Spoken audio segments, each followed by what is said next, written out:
नमस्कार, बुलेटिन में आपका स्वागत है। मैं हूं आपके साथ जीनत सिद्दीकी। शुरुआत करते हैं खबरों की। ऑनलाइन क्लास के नाम पर स्कूलों की चल रही लूट पर हाईकोर्ट ने अब सरकार के पाले में गेंद डाल दी है। आज हाईकोर्ट ने याचिकाओं को अंतिम रूप में निस्तारित करते हुए स्कूलों को आदेश दिया है कि जो भी उनकी मांग है फीस को लेकर, उसको लेकर 1 हफ्ते के भीतर सचिव शिक्षा को अपना प्रत्यावेदन देंगे, जिसके बाद सचिव शिक्षा उस प्रत्यावेदन का निस्तारण करेंगी। और कोर्ट ने अपने आदेश में स्पष्ट कर दिया है कि जब तक शिक्षा सचिव इस पर अपना निर्णय नहीं ले लेते हैं, तब तक 12 मई का हाईकोर्ट का आदेश लागू रहेगा। तो कुल मिलाकर सरकार पर बड़ी जिम्मेदारी।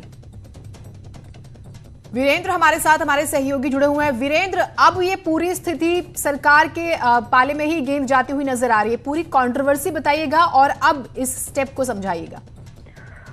देखिए जीना, जिस तरह से लगातार जो ऑनलाइन जब लॉकडाउन शुरू हुआ था तो ऑनलाइन क्लास शुरू की थी स्कूलों ने, उसके बाद ये मामला लगातार तूल पकड़ता रहा। लेकिन बीजेपी के ही जो राज्य में बीजेपी की सरकार है और बीजेपी के ही नेता को उत्तराखंड हाईकोर्ट में याचिका दाखिल करनी पड़ी और कहना पड़ा कि जो 3 महीने की फीस है उसको माफ किया जाए। हालांकि उसके बाद एक आकाश यादव नाम के अधिवक्ता थे, उन्होंने भी हाईकोर्ट में एक जनहित याचिका दाखिल की थी और साफ तौर पर ये मांग की थी कि जो LKG, UKG और 5 तक के जो बच्चे हैं उनको इस तरह की कोई ऑनलाइन शिक्षा नहीं दी जा रही है और उसके बावजूद भी स्कूल मनमानी पर उतर आए हैं। हालांकि 12 मई को उत्तराखंड हाईकोर्ट ने जो ईमेल या व्हाट्सएप या जो तमाम तरह से फीस लेने के लिए जो स्कूल दबाव डाल रहे थे उस पर रोक लगा दी थी और नोडल अधिकारी तमाम जिलों में बना दिए गए थे और ये भी कहा था कि अगर अभिभावकों की शिकायतें मिलती हैं तो उन पर इनको कार्रवाई करनी होगी। हालांकि इस पूरे मसले को लेके जो स्कूल एसोसिएशन थी देहरादून की, वो सुप्रीम कोर्ट भी गई लेकिन उनको कोई राहत नहीं मिल सकी।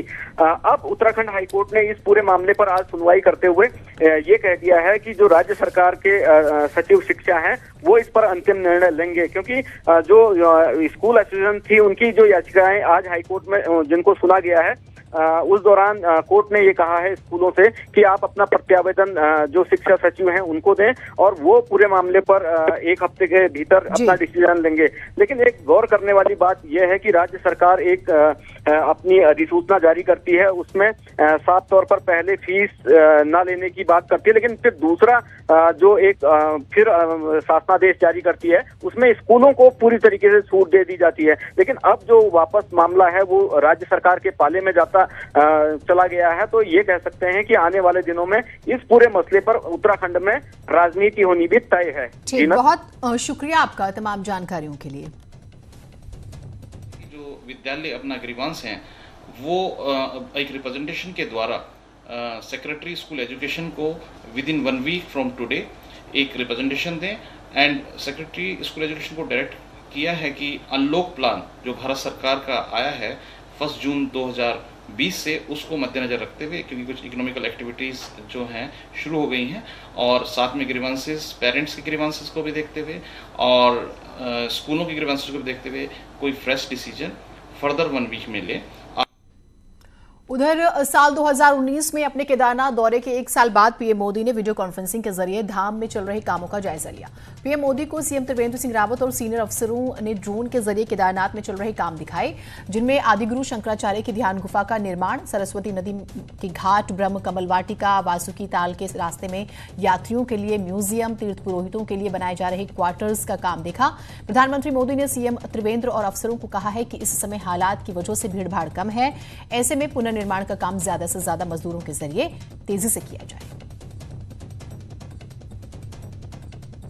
पूरा उन्होंने समीक्षा की आदि शंकराचार्य समाधि स्थल से लेकर के सरस्वती और मंदाकिनी नदी के तटों पर जो घाट निर्माण होने थे वो समय पर, और जो पुल वहां पर बना है भैरव मंदिर के लिए वो समय पूर्व बना है।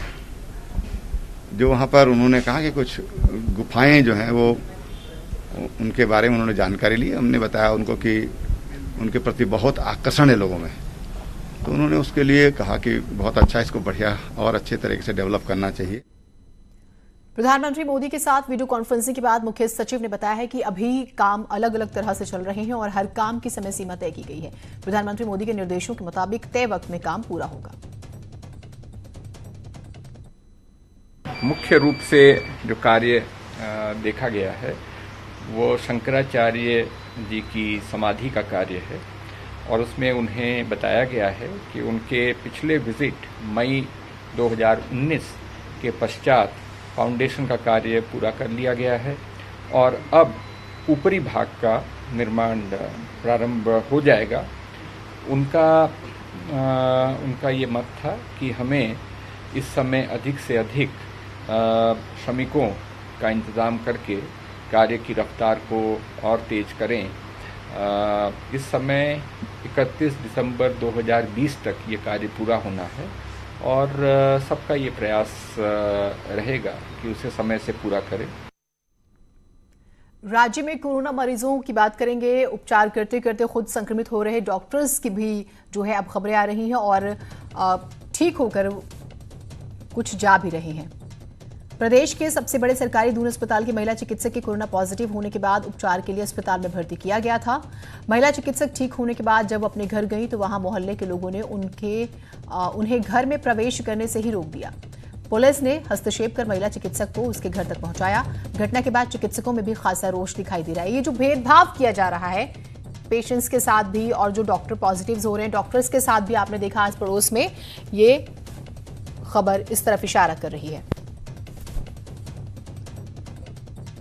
पुलिस प्रशासन द्वारा फिर उनको जो है घर में एंट्री करने में जो है मदद की गई और इस तरीके से पहले से ही जो उनके परिवार वाले थे वो बहुत ही चिंता की स्थिति में थे और पुनः जब जो है 10 दिन के ट्रीटमेंट के बाद जब जो है घर वापस आई, इस तरह की घटना बिल्कुल ही जो है हमारे जितने भी चिकित्सा कर्मियों के लिए बहुत दुखद और बहुत अफसोसजनक घटना है।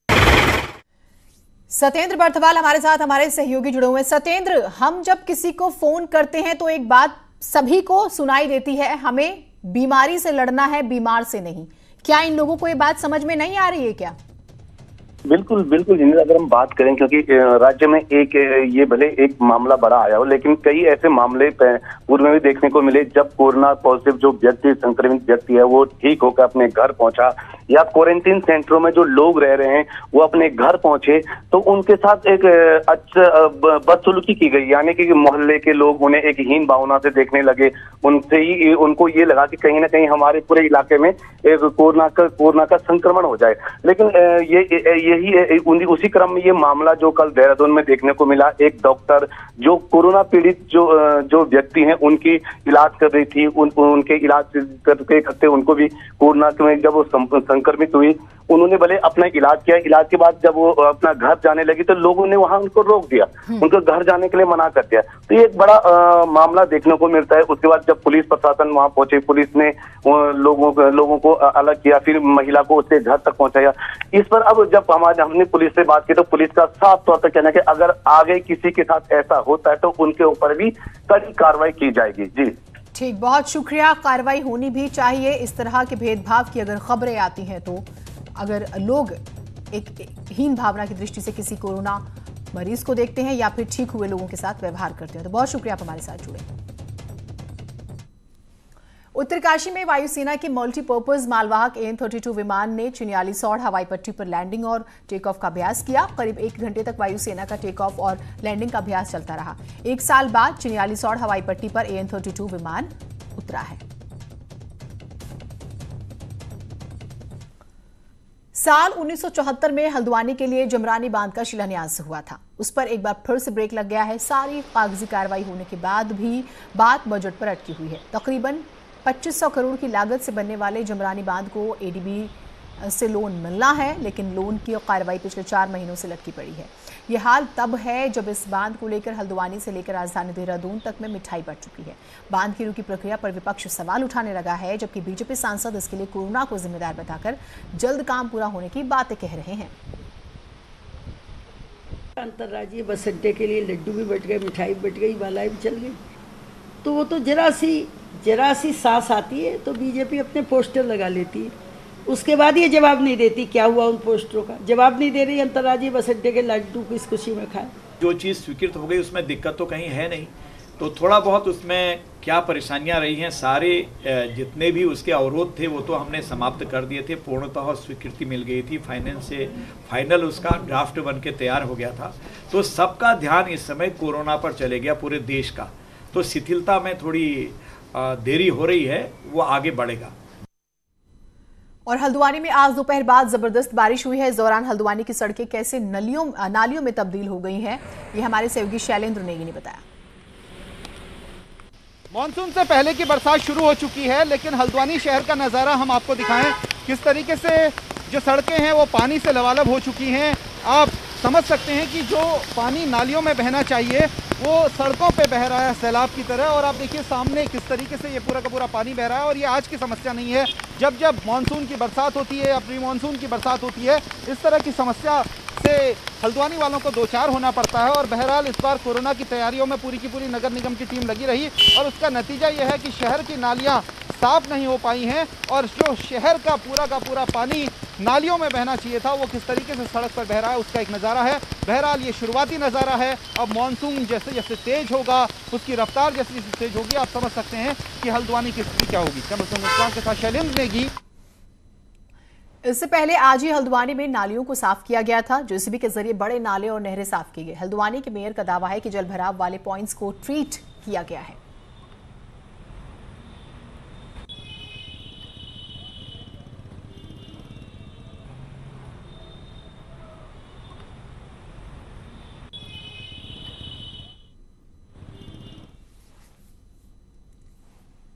संक्रमण के जो लॉकडाउन का समय था उसमें जितनी भी नालियां वार्डों के अंदर होती उसको हमारे कर्मचारियों ने नियमित रूप से निकालकर एकदम साफ किया है। बड़ी ड्रेन्स, बड़े नाले जितने भी हैं उनमें वर्तमान में काम चल रहा है। लगभग 3 बड़े नाले, 4 बड़े नाले हम लोगों के द्वारा उसको बिल्कुल सफाई कर ली गई है, बाकी 3-4 में काम चल रहा है। भले ही कोरोना काल में बद्रीनाथ धाम तक कोई श्रद्धालु नहीं पहुंच पाया हो, लेकिन यहां फिर भी मंदिर समिति को लाखों में आय हुई है। दरअसल लॉकडाउन की वजह से जो लोग बद्रीनाथ धाम तक नहीं पहुंच पाए उन्होंने ऑनलाइन पूजा की और इसके लिए बकाया रसीद भी कटवाई। बद्रीनाथ मंदिर में धर्माधिकारी के मुताबिक इस साल भक्तों ने अभिषेक पूजा का ऑनलाइन शुल्क जमा किया, जिससे मंदिर समिति को करीब 70 लाख रुपए की आय हुई है। हमने ऑनलाइन पूजा प्रारंभ की थी कपाट खुलने के दिन से। सबसे पहली पूजा ही माननीय प्रधानमंत्री नरेंद्र मोदी जी की ओर से आई थी और उसी दिन कम से कम 10 या 15 ऑनलाइन पूजाएं हमारे पास थी और तब से निरंतर आज भी ऑनलाइन पूजा बरेली की पार्टी लगातार अपने ओर से पूजा देती रही और देश के कई सम्मानित लोगों ने पूजा दी है और बहुत यात्रियों ने पूजा दी है। 70 लाख रुपए लगभग हमारे पास पूजा से आ ही गया है। उधर केदारनाथ धाम में हर दिन 800 भक्तों को दर्शन की इजाजत देना देवस्थानम बोर्ड पर भारी पड़ रहा है। अब केदारनाथ विधायक मनोज रावत और व्यापारियों ने भी इसका विरोध किया। विधायक मनोज रावत ने कहा है कि इस सरकार का एकतरफा और तानाशाहीपूर्ण निर्णय है। इसी वजह से केदारनाथ में कोरोना काल के दौरान अगर कोई घटना होती है तो सरकार को ही इसकी जिम्मेदारी लेनी होगी। केदारनाथ सभा के अध्यक्ष विनोद शुक्ला ने भी यात्रा खोलने के निर्णय पर कड़ी प्रतिक्रिया दी और यात्रा का विरोध करने का ऐलान किया। बड़े दुर्भाग्य की बात है कि राज्य सरकार ने स्टेक होल्डर के मत को न मानते हुए एक नया विचार थोपा है कि 800 लोगों को यात्रा के लिए भेजा जाए। ये बड़ा दुर्भाग्यपूर्ण है। अब सरकार को ये जिम्मेदारी लेनी चाहिए। सरकार को ये बताना चाहिए कि रुद्रप्रयाग जिले और उत्तराखंड में क्या कोविड के केसेस नहीं हैं और अगर किसी किस्म का संक्रमण फैलता है तो उसकी जिम्मेदारी इस स्थिति में सरकार की रहेगी, क्योंकि सरकार का एक तरफा और तानाशाहीपूर्ण निर्णय ये है। राज्य के लोगों के लिए चारधाम यात्रा की शुरुआत कर दी गई, लेकिन देवस्थानम बोर्ड के इस फैसले के खिलाफ पंडा पुरोहित भी आ गए हैं। केदारनाथ के तीर्थ पुरोहितों ने बाबा केदार धाम में यात्रा शुरू करने का विरोध किया। कहा है कि तीर्थ पुरोहितों की राय को दरकिनार कर दिया गया। अब ऐसे में तीर्थ पुरोहित समाज को कोरोना महामारी का डर सता रहा है। उन्होंने मांग की है कि पहले केदारनाथ में व्यवस्थाएं ठीक हों, उसके बाद यात्रा शुरू हो। अभी राशन पहुंचाने के लिए घोड़े खच्चरों की व्यवस्था नहीं है। घोड़े खच्चर अगर वहां पे बुलाए जाते हैं तो कम से कम 5 से 7 दिन लगेंगे। उसके बाद राशन पहुंचाने में केदारनाथ तक 2 दिन और लगेंगे उन घोड़े खच्चरों के माध्यम से।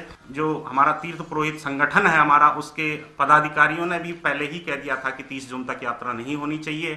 सरकार ने जो है केदारनाथ में यात्रा खोलने का मन बनाया है और उसमें यह कहा गया है कि केवल 3 जिले के लोग ही केदारनाथ में यात्रा करेंगे।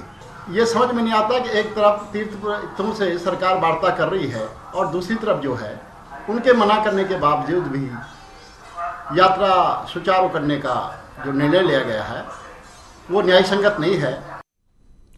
2022 विधानसभा चुनाव अभी दूर है, लेकिन उधम सिंह नगर सहित खटीमा विधानसभा में आम आदमी पार्टी ने चुनावी बैठक शुरू कर दी है।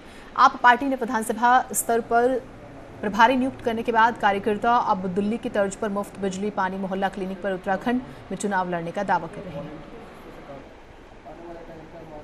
अगर हमारी उत्तराखंड में हमारी आम आदमी पार्टी की सरकार आती है तो उत्तराखंड की जनता को ये सब सुविधाएं मिलने वाली है। बिजली फ्री, पानी फ्री, मोहल्ला क्लिनिक, शिक्षा में सुधार, स्वास्थ्य में सुधार, हर चीज़ में भ्रष्टाचार मुक्त हमारा उत्तराखंड बनेगा। बीजेपी प्रदेश अध्यक्ष बंशीधर भगत के बेटे और युवा मोर्चा के प्रदेश अध्यक्ष विकास भगत आजकल सेंटा बने हुए हैं। विकास बच्चों के बीच खुशियां भरे खिलौने, चप्पल, रंग बिरंगे कपड़े लेकर पहुंच रहे हैं और वो भी जून के महीने में। भला सेंटा क्यों बने घूम रहे, ये सभी सोच रहे हैं, लेकिन ये तस्वीरें देखिए।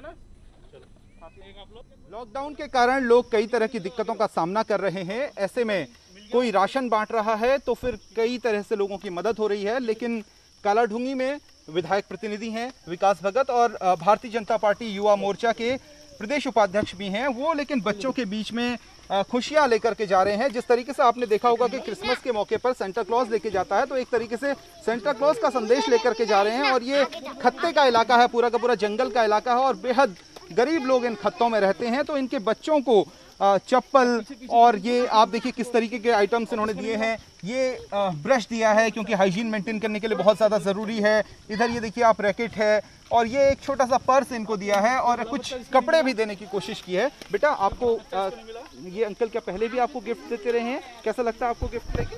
हमें अंकल बहुत अच्छा लगता है, हम लोग हमें आते रहते हैं, अंकल हमें गिफ्ट देते रहते हैं। हाँ, आज बेटा आपको क्या क्या मिला? आज क्या क्या मिला बताओ? गिफ्ट मिला। क्या क्या है आपके हाथ में जरा बताओ।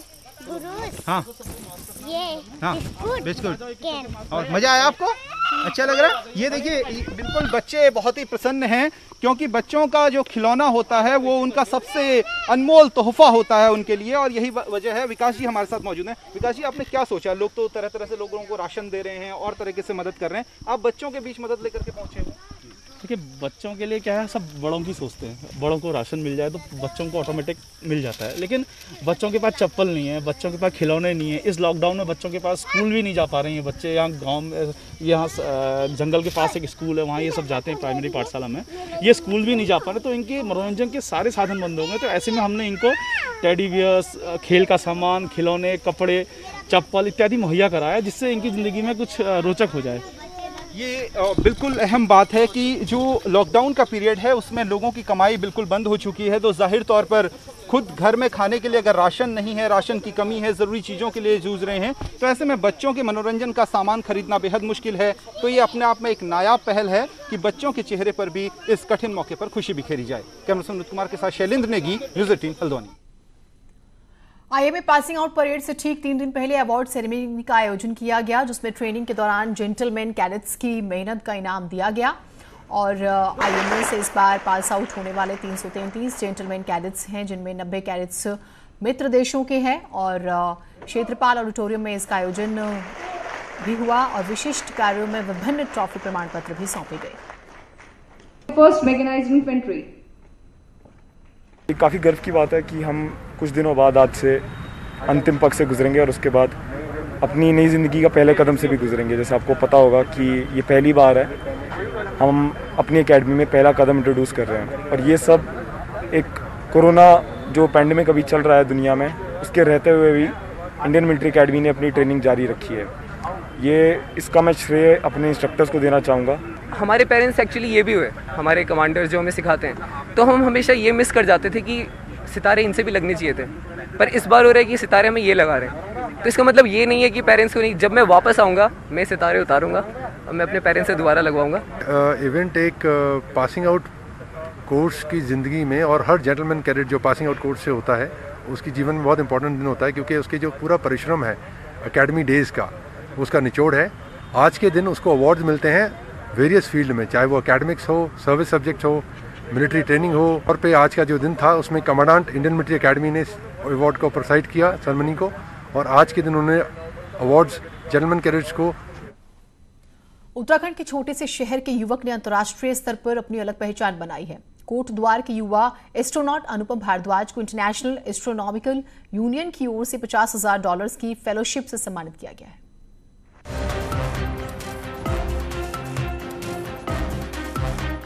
एस्ट्रोनॉमर्स की अंतर्राष्ट्रीय चयन कमेटी हर साल युवा वैज्ञानिकों को $50,000 की पुरस्कार राशि उनके शोध में सहयोग के लिए देती है और इस साल ये पुरस्कार उत्तराखंड के रहने वाले अनुपम भारद्वाज को मिला है। अनुपम मूल रूप से रिखणी खाल ब्लॉक के बुंगा तल्ला गांव के रहने वाले हैं, जिनकी शुरुआती पढ़ाई कोटद्वार में हुई। फिलहाल अनुपम चीन में बीजिंग के कावली इंस्टीट्यूट में साइंटिस्ट हैं और इन दिनों अपने घर कोटद्वार पर है। उनका शोध कार्य कई आकाश गंगाओं के तारों की दूरी का अनुमान लगाकर ब्रह्मांड की आयु, आकार और भविष्य का विधि पूर्वक पता लगाना है।